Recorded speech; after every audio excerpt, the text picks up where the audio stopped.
So what did he say? Well, he didn't say nothing yet. I wouldn't offer him no deal until after you get a chance to meet the guy. But you won't have no trouble buying a joint. It's up for sale. I told you, I don't want to buy the place. I just want a hunk of it. Even if you can get the whole setup for 18 grand? What good is the whole setup, you dope? Can I go into the shellac-making business with my record? Well, who's going to know about that? The government is going to know about that. The first time I try to buy denatured alcohol, I'd have to fill out an application, wouldn't I? Well, you could use a phony name. Sure. I can talk myself into a nice perjury rap, too, as soon as they got wise to me. Look, Whitey, you don't know this racket yet. It ain't like running a gambling joint. When you buy denatured alcohol, you got to deal with the government. You got to have somebody front for you. Somebody they trust enough to give a permit to. Otherwise, you can't buy a drop. Oh, I get you now. You just want to use this shellac guy to buy it for you. That's why I asked you to look him over, to see if we can take him without us knowing it. In order to evade alcohol taxes, people who manufacture bootleg liquor either make the alcohol themselves illegally, steal it, or by a cleaning process, recover it from denatured industrial alcohol, which is tax-free, but which has been made unfit for drinking. And now, in my role as Chief Enforcement Officer of the Alcohol and Tobacco Tax Division, Internal Revenue Service, I'm going to tell you about a case involving this process and the life of a man who unwittingly became a party to it. This is Treasury File 6410, Alcohol and Tobacco Tax Division. The case of the frightened man. Now, as I understand it, you don't want to buy the business outright, but you do want a half interest. That's right, Mr. Miller. Kind of a partnership. We don't know too much about the shellac-making business, so we want you to stay right on here and run everything the way you have been. We'd kind of just be backers. Well, I sure could use the money you'd be investing. I could pay some of my bills and get on my feet again. After all, I've been here a long while. You see, this belonged to my father before me, and it sure would please me if I could go on working here and not have to sell out. Look, Mr. Miller, we want you here as long as you want to stay. We just feel we can make the place pay if it's run right. Well, it may take you a while to get your investment back. Well, that's okay. Mr. Sherman ain't in no hurry. That's right. Besides, I got a couple of ideas, and we can pull you out of the red. It takes a lot of denatured alcohol to make up the shellac and stuff, don't it? That's right, it does. About how much does your permit allow you to buy? Well, my permit's for 600 gallons a month, but with business the way it is, I haven't been buying near that much. Well, I got a hunch you will from now on, so you better start ordering it. When you go into business with me, Mr. Miller, you're going to sell a lot of shellac. Well, who are these new friends of yours, Pa? Millionaires from Chicago or something? I don't know that they're millionaires, son, but they've got a lot of money. Enough to get me out of the hole that I'm in. Why, if they hadn't come in with me, I wouldn't have been able to meet Malone at the bank. I'd have had to sell the place for practically nothing just to pay my bills. Then how come they're giving you so much money? Can't they see it ain't worth that much? Well, they've got plans, son, and they've certainly got sales contacts. Why, since they've been with me, they've taken more orders for shellac than I've been able to sell in the last 3 years. And they've got a new process, too, for making it. I don't see them making any shellac. Well, they're making it all right in the big shed, right behind the storeroom. I'll take you there sometime and show you all the new equipment they brought in. I'll take you Saturday. I've been there, Pa. They wouldn't let me in. As soon as I showed my face in there, they chased me out. Well, this new process is kind of a secret, son. Sometimes they won't even let me in except to roll in supplies. You see, they're using a new formula, and they haven't got a patent on it yet. They want to keep it to themselves. That's understandable. Pa, they haven't got any new formula.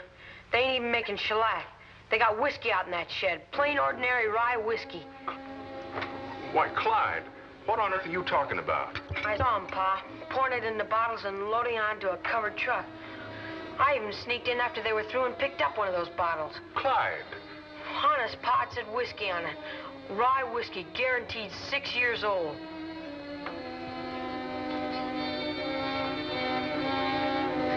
See, Pa, I told you they were loading whiskey in here. They take it out of the shed in 5-gallon cans and pour it in these bottles. That's why they always keep the door locked and chase everybody away. And all this time, they've been making whiskey in there. Taking the alcohol that I've been getting for them and making it into whiskey. No wonder they could pay me all that money. They've been getting it back on this. Sure, they're just a couple of crooks. What are you talking about, kid? I thought I'd tell you to keep out of this place. You were going to keep out too, Miller, remember? I warned you about the secret process I have in there. I didn't want nobody to see it, not even you. It's no secret anymore, Sherman. I know what you're doing in there. You're making whiskey. Yeah? You're just using my place for a front. You didn't want to go into business with me. All you wanted was the alcohol I could get for you. You're jumping to an awful lot of conclusions, Mr. Miller. Just because you see a couple of whiskey bottles laying around here doesn't mean we're making the stuff. Then what are you doing? I want to know what you're using the alcohol for. My kid says he saw you load a whole truck with whiskey the other day. Well, your kid don't see so good. I say we're select. And was whiskey, Pa, just like this. You keep your mouth shut. Here, you leave him. Take it easy, Miller. There's no sense in getting all worked up about this. We got to talk it over for a while. Get the kid out of here, Whitey.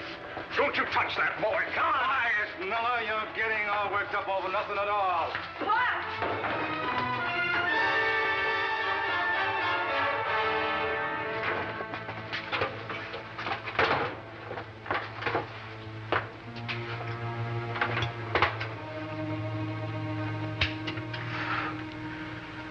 Now, let's be sensible about this, huh, Miller?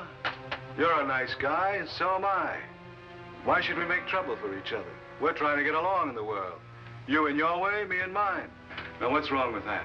You're a crook, Sherman. A racketeer. So, I'm a racketeer and you make shellac. You need me for the dough and I need you for the alcohol. What could be better? I don't need your kind of money. Look, Miller, there's only one kind of money, and you might as well take it while it's coming in.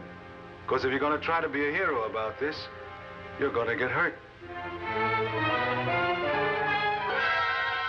And according to the report, most of this whiskey has been appearing in southern Ohio and Indiana. Anything distinctive about the bottle or the whiskey itself? The lab turn up anything? Just one unusual item. Outside of the normal amount of flavor extract and coloring matter, the lab found traces of an alcohol denaturant, which would seem to indicate that whoever is making this whiskey is probably using industrial alcohol that's been recovered. Cleaning it, huh? Mm-hmm. Are there any leads on where this denatured alcohol is coming from? Just one so far. I checked with the regional office, and I had a list made up of all denatured alcohol permits applied for during the past year. Take a look at it. About halfway down the page, there's a shellac and varnish company that's increased its purchases almost 300% in the past few months. Yeah, that might be the source, Chief. Well, it's certainly worth looking into, Warwick. The company is buying almost 600 gallons a month. And the denaturant in the alcohol that they're buying is the same as the one that was found in this whiskey. In an effort to find out if the increased purchases of denatured alcohol, which Mr. Miller had been making in recent months, were warranted by a corresponding increase in the amount of business he was doing, Investigator Warwick checked with several businessmen in town who knew Miller and supplied him with the other raw materials needed for the manufacture of shellac and varnish. No, I'd have no way of knowing that, Mr. Warwick. We simply take orders and make deliveries to him. Mm-hmm. But in the past 6 months, there's been no indication of increase in business activity, and the orders he's placed with you for raw materials have been about the same as they always were. Yes, sir. Well, now, come to think of it, I have noticed one thing. He's not so far behind on his bills anymore. But I suppose that's natural enough. He's beginning to get on his feet again. Oh, how do you mean? Well, he was in bad shape for a couple of years there. First he lost his wife, and then his business went bad. Had the place up for sale only a few months back. Couldn't make his notes at the bank. Then he was going to sell out. Oh, do you happen to know why he didn't sell out? How he suddenly got enough money to continue? No, sir, I don't. Well, there's been talk around town about him taking in a couple of new partners, but nobody around here ever sees them or knows who they are. Mm-hmm. And Miller himself doesn't talk about them? No, sir. All right, Mr. Rustin. I appreciate your cooperation. You've been very helpful. Well, Another one, Pa? You gonna write for another alcohol permit for those two guys? Well, you know they're crooks. I don't know anything of the kind. Now, we were mistaken about them. They weren't really making whiskey. That was just one of the workers. One of the mixers. They've fired him, and there's nothing like that going on anymore. Pa, how can you talk like that? How can you make believe there's nothing going on when you know there is? It's like you're working for them, Pa. It's like being as bad as they are. It isn't being anything. Now, you're just too young to understand. I wish you'd mind your own business. Ain't it my business to see that you get a square deal and not let those two crooks walk all over you? Why don't you throw them out? Why don't you go to the police? Because there's nothing to go to the police about. Isn't there? You never lied to me, Pa. As long as I can remember, you never told me anything that wasn't so. And now you're washing all that out. You're washing out a lot of other things, too, Pa. All the things you and Ma taught me about being honest, standing up for what's right. If I did what you're doing now, you'd smack me. You'd take me out in this shed and... No, I wouldn't, son. I'd try to understand. Understand? Understand what? Knowing you're doing something wrong and closing your eyes to it? How many more permits are you gonna write for them? How long are you gonna let them go on, Pa? What do you expect me to do? Let them kill me? Let them shoot me in the head and leave me in an alley somewhere? They wouldn't dare. But I can't, Clyde. Don't you see, if it was just me, it'd be different, but it's you, too. Who'll take care of you if anything happens to me? But don't you see, Pa? Something's happening to you right now. You're not the same as you used to be. Since you let those two guys come in here, they've been walking all over you, ordering you around, making you act like somebody I can't look up to anymore. Clyde. Well, it's true, Pa, I can't. Son, can't you see my...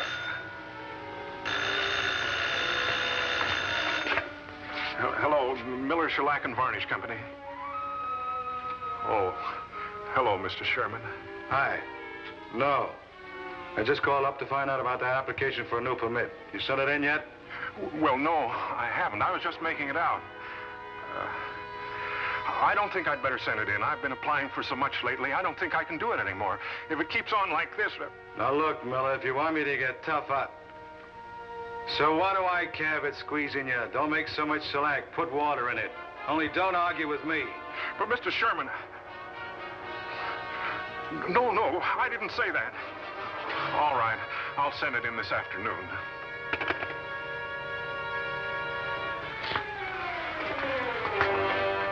Clyde,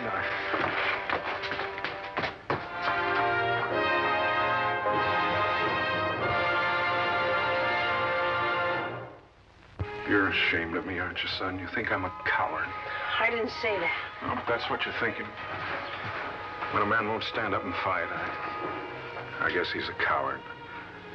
That man happens to be your own father. It's pretty hard to take.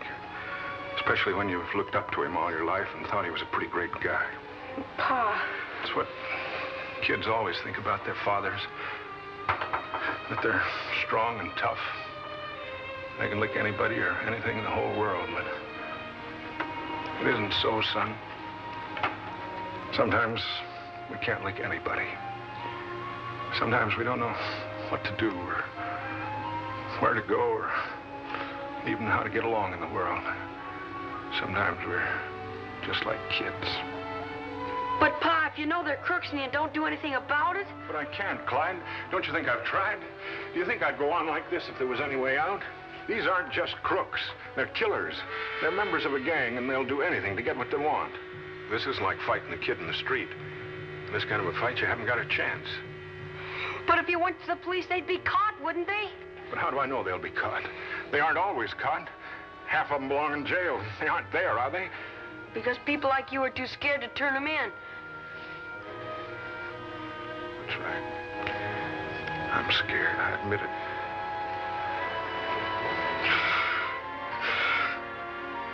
But I'm alive. Are you? You call living like this being alive? Taking orders, being afraid all the time? Cutting down the shellac you make so you can give them more alcohol? How long are you going to let this go on? I don't know what I'm going to do, son. Just leave me alone.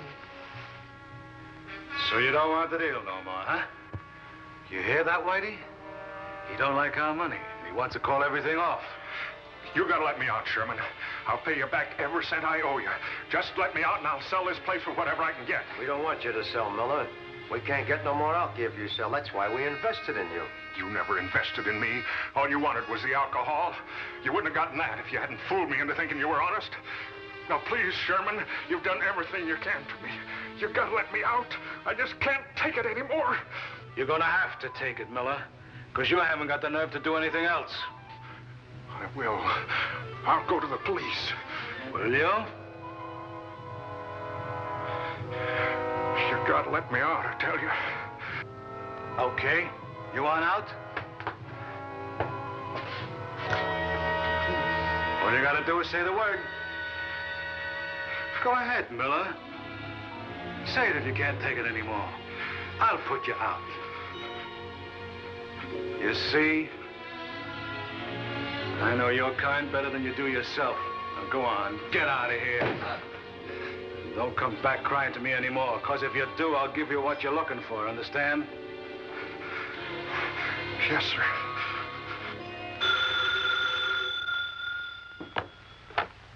Yes. Oh, hello, Warwick. What's new? I see.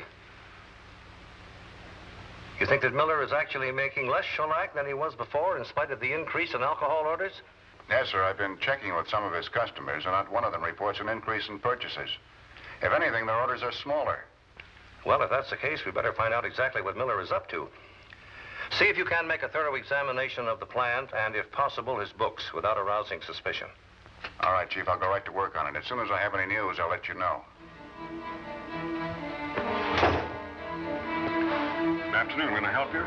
Mr. Miller? That's right. How do you do? My name's Warwick.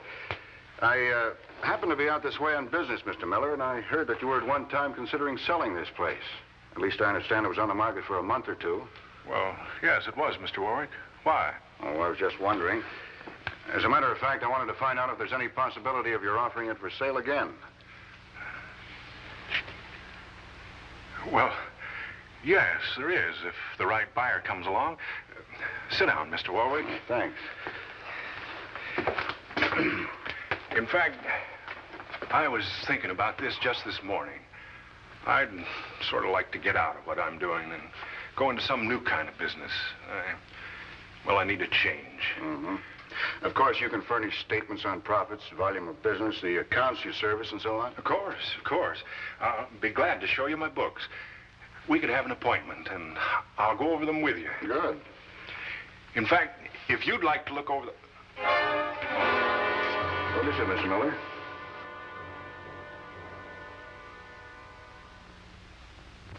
I'm afraid we'd better continue this discussion some other time, Mr. Warwick. Well, any time you say. Well, suppose you come back tomorrow. We'll have more time to talk about it then. I'll see you tomorrow. All right. I'll be back in the morning. Thank you.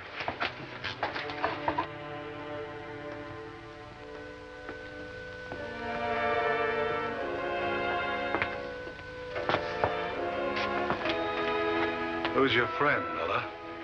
Oh, no friend, just someone that walked in. Is that why you try to make a deal with him? I told you to behave yourself, Miller. Not to try to sell out on me behind my back. Why, I don't know what you mean. Come on, quit stalling. We heard what you said. You were trying to sell him the place. No, I wasn't. Just the opposite. I said it wasn't on the market anymore. Look, Miller. We're partners, you and me. Partners for good. I don't like you to try to wiggle out on me. Oh, but I wasn't. Honest, Mr. Sherman. I know that I can't get out of our deal. You told me so, but I've lived up to my part of it, haven't I? What more do you want? A guarantee, Miller. A guarantee you wouldn't pull a stunt like this again. Oh, don't. Shut up. I ain't listening to words no more. I don't like to get crossed. I gotta teach you to be a good boy. A real good boy.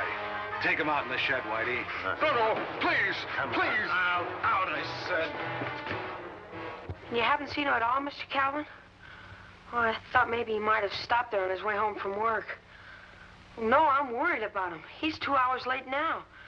I'm afraid something might have happened to him. See, he usually comes... He just came in. Sorry to bother you, Mr. Calvin. Pa, what happened? Nothing, Clyde. Nothing. I'll get a doctor. No. Don't get anybody. Nobody. But, Pa, you're hurt. I said no, Clyde. Nobody must know about this. Otherwise, they'll beat me more next time. Otherwise, next time they'll kill me. It was Sherman. Him and that other gangster. I'll get a doctor. No, Clyde. I said you can't. Nobody must know about this. Nobody must ever know. Feeling any better today, Pa? Oh, I'll be all right, son. Pa, I'm sorry. No, Clyde, don't answer it. I don't want to see anybody. Pa, you can't keep hiding. People are gonna find out sooner or later. What are you gonna tell them? Clyde. Yeah? Hi, son. My name is Warwick. I had an appointment with Mr. Miller this morning, but he wasn't at his store. Is he at home? Yeah, come on in. Thanks. Pa, Mr. Warwick's here to see you. I called your store, Mr. What happened to you? Oh, I had an accident, Mr. Warwick. I'm sorry to hear it. How did it happen? Well, I slipped on some stairs. I'm sorry, but I'm in no condition to talk business today. Besides, I don't want to sell the shellac business anymore. I've changed my mind. Well, naturally, you don't feel like talking about it now. Where did you have this accident, Mr. Miller? Was it here at home? Yes, I slipped on the cellar stairs. There was something on the first step. You're not in some sort of trouble, are you, Mr. Miller? Because if you are, I'd like to help. Oh, no trouble. Tell me, Mr. Miller, those two men who were with you yesterday, are they friends of yours? Do you know them very well? No, I never saw them before. Now, for heaven's sake, can't you leave me alone? I just don't feel like talking anymore. All right, Mr. Miller. I just hope you feel better. Thank you.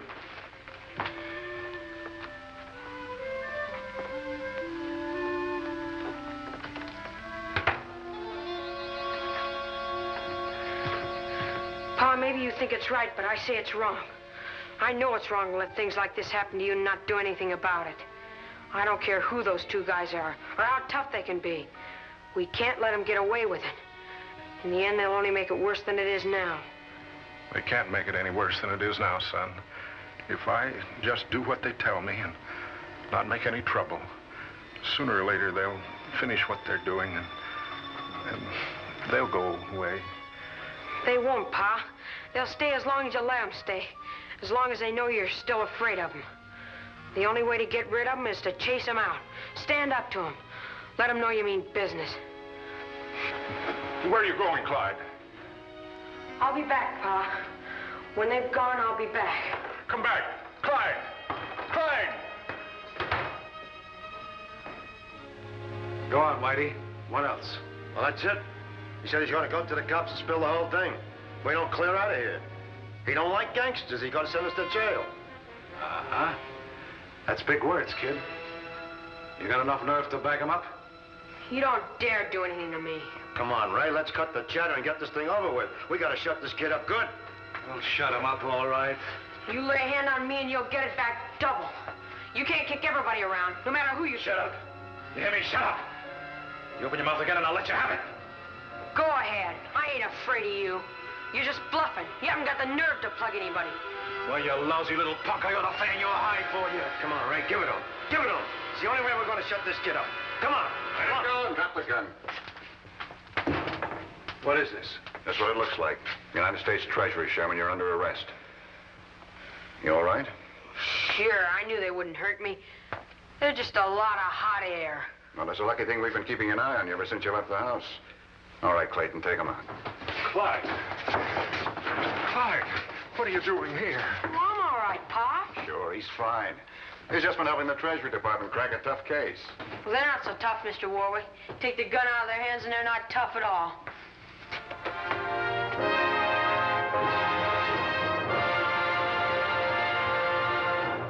The basis of evidence obtained by Investigator Warwick and supported by the testimony of Eugene and Clyde Miller, Ray Sherman, Whitey Gage, and 4 of their confederates were tried and convicted for violation of our alcohol tax laws.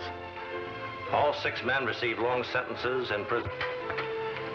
For not notifying the proper authorities, after learning that illegal liquor was being made on his premises, Miller himself was indicted on a lesser charge and pleaded guilty, but received a suspended sentence.